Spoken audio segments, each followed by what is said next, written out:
네, 시장에서 가장 핫한 이슈를 알아보는 황스타그램 시간입니다. 자, 오늘의 해시태그는 바로 일본, 그리고 일본 증시가 이렇게 올라왔습니다. 일본 증시 최근에 신고가 행진을 달리고 있고요. 또 엔화도 약세를 보여주면서 일본 증시로 눈을 돌리는 투자자분들 요즘 참 많이 계신 것 같습니다. 이렇게 작년 12월부터 이 국내 투자자들의 일본 주식 보유 구매액이 꾸준하게 늘어나고 있고요. 6월 들어서는 4조 원을 이렇게 훌쩍 넘겼습니다. 일본 중앙은행이 글로벌 분위기와는 다르게 초완화 정책을 고수하고 있죠. 여기서 나타난 엔화 약세가 일본 수출 기업들의 실적 기대감을 자극하고 있다는 분석인데요. 하지만 경고의 목소리도 나오고 있습니다. 버블 붕괴 이후 증시가 최고가를 경신하고 있어서 차익 실현 매물이 나오기 쉬운 상황이라고 분석도 나오고 있는데요. 오늘 이 내용에 대해서 낱낱이 파헤쳐 보도록 하겠습니다. 자, 그럼 오늘의 주제 먼저 확인해 보면서 황스타그램 지금 바로 시작하겠습니다.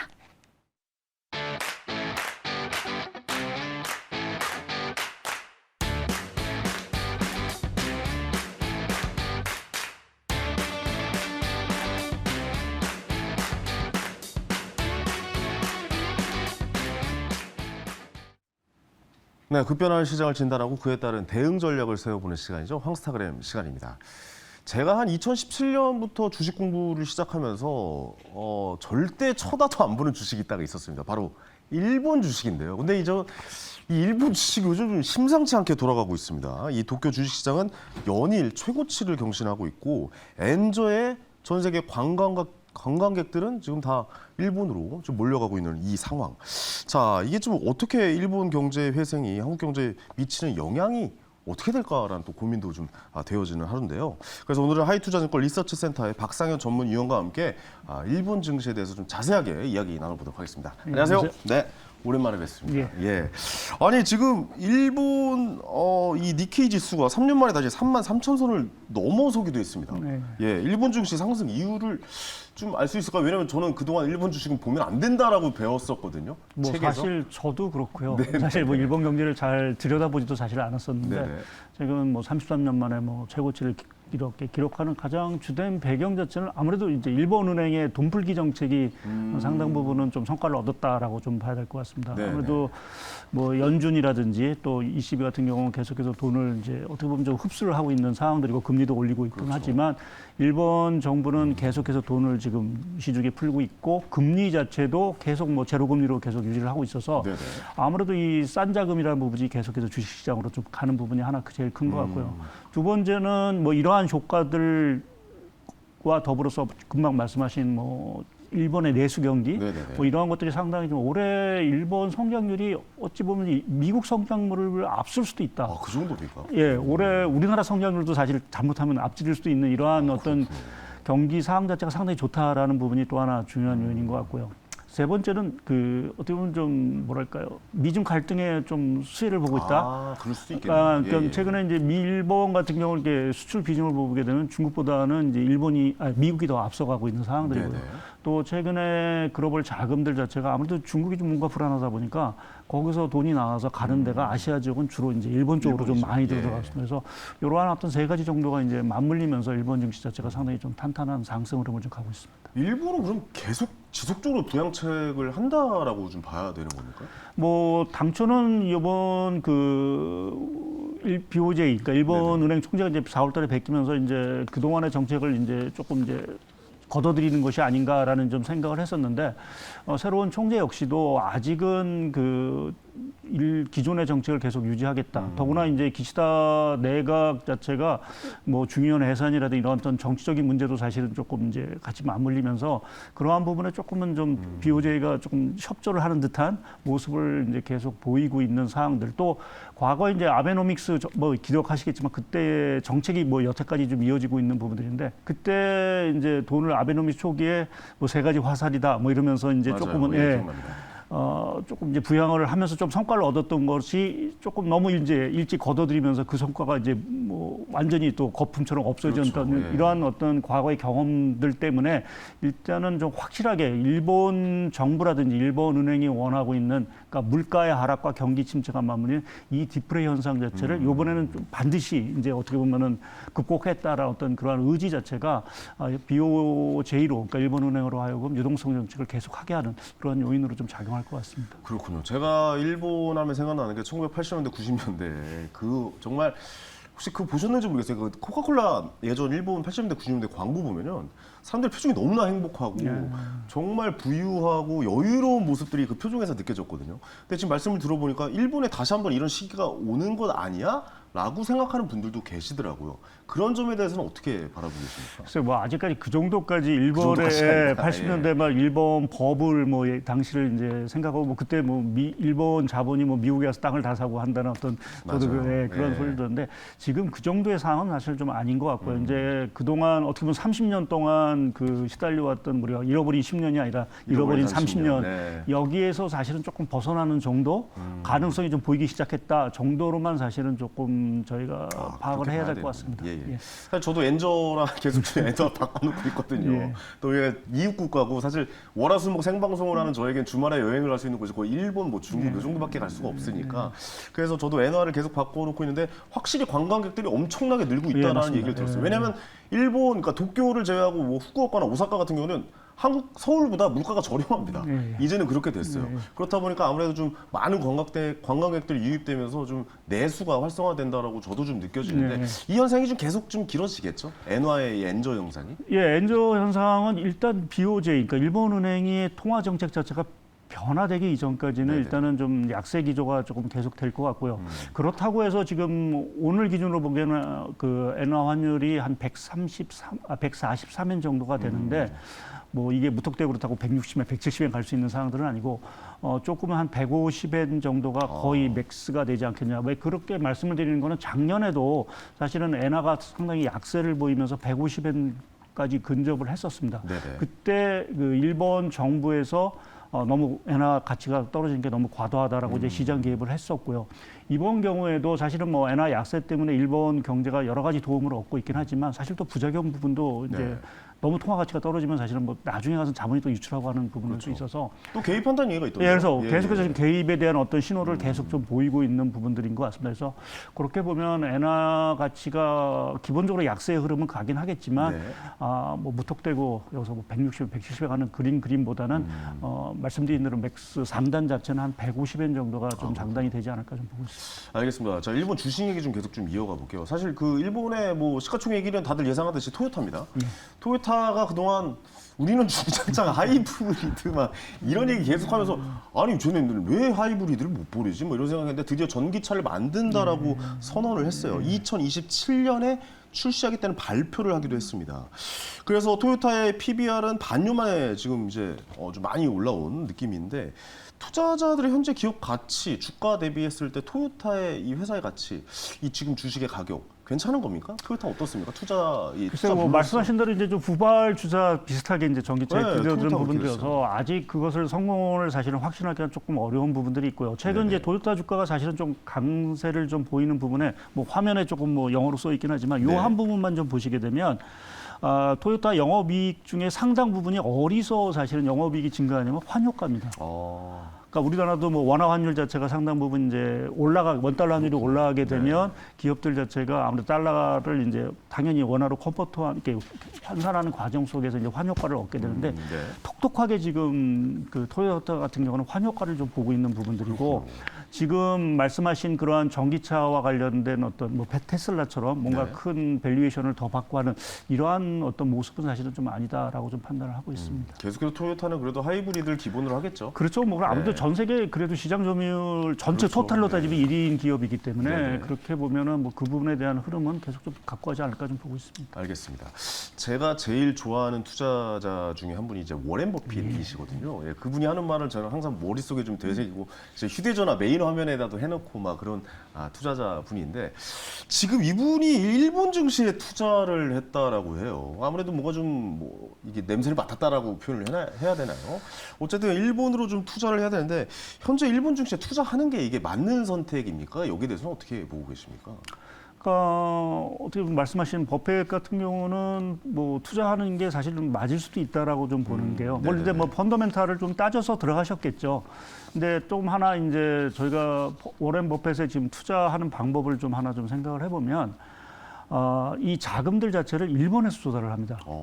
그러니까 채권을 발행해서 그러니까 제로는 지금 거의 1% 정도 금리가 되겠죠. 네네. 그 금리를 가지고 결국 일본에 투자를 하는 부분들이어서 사실상 이제 코스트 자체가 거의 안 된다는 얘기가 되겠죠. 또 한 가지는 만약의 경우 엔화 가치 자체가 상당 부분 강세로 돌아섰을 경우 당연히 이제 달러로 다시 이제 갖고 갈 테니까 그 네. 정도에서 환에 대한 효과를 톡톡히 얻을 수 있다라는 거죠. 그러니까 주가가 올라갔을 땐 주가에서 수익률을 얻을 수 있고 환에서 사실은 엔이 또 강세가 되게 되면 또 법에서는 또 수익을 얻을 수 있는 부분들이어서 그러니까 기본적으로 이게 달러를 갖고 일본에 가서 투자를 했다면 뭐 환에 대한 어떤 그런 위험들이 있는데 일본 자체에서 자금을 상당 부분 조달해서 투자를 했기 때문에 그러한 부분은 상당히 좀 유리한 투자인 부분들인 것 같고요. 네. 이제 저희 같이 이제 개인들이 과연 일본에 투자를 할 거냐라는 부분에서는 단기적으로는 뭐 저도 추천을 드리는데 아, 그렇습니까? 중요한 거는 결국 이제 앞으로 환의 방향 자체가 바뀐다. 그것이 이제 일본은행의 통화 정책 자체가 뭔가 추세가 이제 바뀌기 시작을 한다. 우리가 작년에 연준이 이제 금리 자체를 정책을 확 틀면서 뭐 주식시장 자체가 상당히 힘들었던 것과 같이 일본 시장 자체도 뭐 90년대 같이 버블 붕괴는 가지는 않겠지만 네. 단기 랠리에 따른 좀 조정은 있을 수 있는 부분들이 있어서 그러한 부분은 조금 이제 염두에 두시고 투자를 하시는 게 좋지 그렇죠. 않을까 좀 보고 있습니다. 단기적으로 너무 많이 올랐기 때문에 이렇게 투자하실 때는 그 부분도 좀 보셔야 된다. 네. 그러니까 단기 조정이 좀 있을 수도 있다. 이렇게 좀 받아들이면 될 것 같습니다. 아까 잠깐 엔화 이야기했는데 800원대에도 한번 좀 잠깐 떨어졌었어요. 그렇다가 뭐 다시 지금은 뭐 엔화 환율 한국 원이랑 비교해서 생각을 해보면 910원인가까지 된 걸로 네. 아까 제가 이제 검색을 해봤거든요. 그럼 엔저가 더 나올 수 있습니까? 800원대, 뭐 850원대 밑으로 뭐 이렇게까지 떨어질 수 있다고 보세요? 단기적으로 저는 좀 800원대 들어가긴 좀 쉽지 않지 800원대 않겠네요. 쉽지 않다. 예. 왜냐면 이제 개입을 한다고 했으니까. 예, 개입도 있고 예, 예. 사실은 환이라는 게 기본적으로 각 나라의 어떤 경제적인 기초 체력을 사실 좀 반영을 하는 부분들이고요. 네네. 말씀드린 대로 지금 일본의 기초 체력이 상당히 좋아지고 있는 상황들이기 때문에 그렇게 보면 지금 원화는 환율 자체가 저렇게 떨어지고 있는 거. 엄청나게 떨어졌습니다, 지금. 과연 우리나라 경제가 그러니까 원화가 강세가 과연 일본의 펀더멘탈만큼 좋은가라는 부분에서 보면은 사실은 조금 의문 퀘스천 마크를 좀 줄 수 있고요. 네. 지금의 원화 약세는 기본적으로 말씀드린 대로 일본은행의 돈풀기 정책에 의해서 상당 부분 기반한다라고 보면 원 배경 환율 자체가 여기서 추세적으로 더 급격하게 떨어지기. 그러니까 그건 우리나라 경기가 상당히 좋아져야 된다는 전제 조건이 깔려야 되는 부분들인데 그렇죠. 그 부분에 있어서는 조금 저는 좀 쉽지는 않다. 그래서 어떻게 보면 900원 선 자체가 조금 단기 뭐 또 어떤 지지선 역할을 하지 않을까 좀 생각을 하고 있습니다. 엔테크 하신 분들도 많아요. 저도 아까 잠깐 말씀드렸지만 뭐 저는 원래는 한 950원대부터 조금씩 샀거든요. 예. 근데 이렇게까지 떨어질 줄 몰랐어요. 일단 엔화가 이제 뭐 950원까지 오면은 이거는 최저점이다라고 생각하는데 지금 800원대까지 찍고 왔으니까 이 엔테크 하시는 분들에게 좀 주의할 점을 좀 말씀해 주실 수 있을 것 같아요. 어떤 점을 좀 주의해 봐야 될까요? 예, 뭐 지금 사실 저도 뭐 오늘 계속 회사에 있으면서 전화를 받은 기자분들한테 엔테크에 대한 얘기를 계속해서 이제 네네네. 질문을 좀 하십니다. 근데 저는 뭐 나쁘지는 않은 선택으로 좀 보고 있고 사실 뭐 엔화를 좀 사볼까라는 어떤 생각도 사실 좀 있는데 네네. 뭐 주의할 거다라는 건 현 시점에서 보게 되면 뭐 이렇게 추가적인 하락이 결국 가장 큰 문제인데 사실은 그거는 뭐 저 개인적으로는 크지 않다라고 보고 다만 이 엔테크를 하는 데 있어서 너무 과도한 수익률을 바라고 들어가시는 그렇죠. 거는 그건 그러니까 불가능하죠. 아무리 이게 엔테크를 한다 하더라도 결국 한 10% 정도의 수익적 정도가 적정한 그렇죠. 맥시멈 정도의 수익이 아닌가라는 좀 생각을 하고 있습니다. 그래서 엔테크를 하시는 건 사실 좋은 부분들인데 어떤 수익률에 대한 목표 수익률 자체를 너무 과도하게 높게 자꾸 투자하시는 거는 조금 삼가하실 필요가 있지 않겠나 보고 있습니다. 무리한 수익률은 부리는 게 아니다. 네, 뭐 그렇게 좀 한번 마음을 다 잡으셨으면 좋겠습니다. 기시다 총리 경제정책에 대해서 좀 이야기를 해보니까 총리가 갑자기 바뀌었잖아요. 그러다 예. 보니까 아무래도 좀 적응하기는 쉽지 않았을 거라고 생각했는데 노선을 일단 바꿨어요. 기시다 노믹스, 분배보다는 성장 뭐 이런 것을 좀 왜냐면 이게 경기 부양을 하고 있으니까 뭐 성장으로 가고 있는 것 같은데 이 정책에 대해서는 어떻게 보고 계십니까? 괜찮은 정책이라고 보십니까? 예, 뭐 일본 정부 입장에서는 사실은 좀 필요한 부분들이 아닌가 좀 생각을 하고 있고요. 네. 뭐 좀 우리가 이전에 말씀드렸듯이 일본 경제가 30년 동안 사실은 그렇게 잃어버린 30년을 얘기할 정도로 사실 모든 것이 성장이 안 되고 정체되는 이러한 흐름 자체는 썩 달가운 부분들은 아니고 특히 이제 일본 정부가 일본은 사실은 다른 나라와 달리 인프레를 원하고 있습니다. 네네. 그러한 정책을 하기 위해서는 지금 기시다 총리가 이러한 얘기하고 있는 성장의 전략을 당분간은 유지하는 게 사실은 좀 일본의 그동안의 여러 가지 그 리스크를 좀 벗어나는 하나의 방안이 아닌가라는 쪽에 좀 생각을 할 수 있을 것 같습니다. 네. 알겠습니다. 우에다 가조 BOJ 총재가 신민기 물가 상승률 목표치인 2% 달성 예상보다 시간이 더 걸릴 것이라면서 대규모 금융 완화 정책을 유지하겠다라고 밝혔습니다. 물가와 임금 인상의 영향을 분석하면서 신중하게 좀 접근해야 된다는 입장인데 이 BOJ의 정책 분석은 어떻게 보고 계십니까? 예, 일본 좀 근데 약간 좀 고민점이 좀 온 것 같습니다. 근데 그러니까 이렇게 돈 풀어도 괜찮아요, 일본? 예, 저는 다들 이게 이제 좀 걱정인데, 우려하시는 예. 게 이제 일본은행이 너무 이제 국채를 너무 많이 예. 들고 50%가 넘게 지금 발행량이 거의 50%를 좀 들고 있는 상황이고 이제 그렇게 됐을 때 과연 이제 금리가 이제 앞으로 올라갔을 때 그 충격을 특히 이제 일본 정부는 뭐 아시겠지만 이 국가 부채가 너무 많은 국가이기 때문에 금리가 이제 치기 시작했을 때 상당히 리스크인 부분들이 있을 수 있어서 네. 국채를 마냥 발행하는 거는 상당히 좀 리스크한 부분들이 있을 것 같습니다. 그래서 점점 조금은 이제 그 어떻게 보면 변곡점에 좀 다다르고 있지 않을까라는 좀 생각을 하고 있고 특히 이제 이렇게 우에다 총재가 네네. 계속 이렇게 돈 풀어주는 걸 계속하게 되면 엔화가 계속해서 약세에 대한 기대감이 그렇겠죠. 커지고 하는 부분들 자체는 네. 궁극적으로는 사실은 다시 이제 부메랑으로 돌아갈 수 있는 부분들이 있어서 단기적으로 이제 물가가 어느 정도는 이제 디플에서 탈출되는 이러한 신호가 조금 확신이 쓴다라고 하면 아마 정책 자체를 상당 부분 걷어들이는 부분으로 좀 나올 거로 좀 보고 있고요. 저는 그 시기 자체를 한 올 4분기 초중반 그렇군요. 이 정도 되면은 조금 이제 정책의 어떤 변화 부분이 좀 나오지 않을까 좀 생각을 하고 있습니다. 그렇죠. 일본이 돈을 계속 찍어내려면 그걸 국채를 팔아야 되는데 그 국채가 이렇게 남발이 되면 나중에 그 다시 돌아올 때는 어떻게 그걸 감당할 수 있을까도 저도 한번 좀 고민을 해봤는데 그렇게 오래 유지되지는 않을 것 같다라고 좀 생각이 들어서 좀 바라보고 어떻게 생각하고 계시는지 좀 말씀 한번 여쭤봤고 잃어버린 30년 일본 하면 항상 이제 꼬리표처럼 따라붙는 이제 수식어잖아요. 일본 느낌에서는 약간 이 말이 되게 약간 무서울 것 같아요. 잃어버린 30년의 말이 어떻게 보세요? 잃어버린 30년 이제는 진짜 좀 잃어버릴까요? 아니면 계속 좀 기억을 하고 잃어버린 40년 갈지 이것도 좀 한번 좀 말씀해 주셨으면 좋겠습니다. 그래서 뭐 저도 뭐 이게 일본 경제를 뭐 봤지만 사실 뭐 속단하기는 사실 좀 어려운 부분들인 것 같고요. 뭐 또 일본 일본이 경제가 예측하기 제일 어려운 것 같아요. 일본이 또 정책을 또 안 한 것도 아니고 사실은 90년대 이후부터 뭐 많이 각종 했죠. 양쪽 완화 정책도 사실상 보면 일본이 사실은 먼저 제일 먼저 했죠. 했던 국가이고 해서 이 부분을 사실 쉽게 말씀드리기는 어려운데 여하튼 약간은 좀 변화가 있는 거는 분명한 것 같습니다. 그것이 이제 궁극적으로 디플의 탈출로 정착이 될지는 조금 저희가 되긴 봤지만 희망의 불씨는 분명히 좀 보이고 있다라고 좀 말씀을 지금 드릴 수 있고요. 네네. 특히 최근에 여러 가지 국제 정세 과정 속에서 일본이 여하튼 좀 중국보다는 좀 미국 쪽을 택하는 이 흐름 자체가 일본 정부나 기업 뭐 이러한 경제에는 상당히 조금 또 긍정적인 영향을 좀 미치는 부분들도 좀 있는 것 같습니다. 그래서 네네. 그러한 측면에서 보면 뭐 조금 긍정적으로 좀 바라볼 수 일본 경제에 대해서 조금 긍정적으로 바라볼 수 있는 것들이 상당 부분 많이 조금 보이기 시작했다라고 말씀을 드릴 수 있을 것 같습니다. 알겠습니다. 자, 일본이 그동안 좀 많이 힘들었다라고 이야기도 많이 들었고 사실 경제도 막 한국 역전하는 거 아니야? 뭐 이런 이야기도 있었는데 근데 일본은 일본이었잖아요. 어떻게 좀 발전해 나갈지 좀 계속 지켜봐야 될 것 같다라는 생각 전해드립니다. 자, 오늘 말씀 감사합니다. 예, 감사합니다. 고맙습니다. 자, 그동안 제가 한 번도 보지도 않았던 일본 이 주식에 대해서 좀 오늘 자세하게 들여다볼 수 있는 좋은 시간이었던 것 같습니다. 자, 이렇게 계속해서 공부해 나가시죠. 스타킹은 여러분의 든든한 친구가 되어드리겠습니다. 자, 오늘 당첨자 나가고 있죠. 이분께는 조이탄의 공연 티켓 선물로 보내드리도록 하겠습니다. 저는 내일 저녁 7시에 다시 생방송으로 찾아뵙겠습니다. 스타킹의 황현이었습니다. 감사합니다.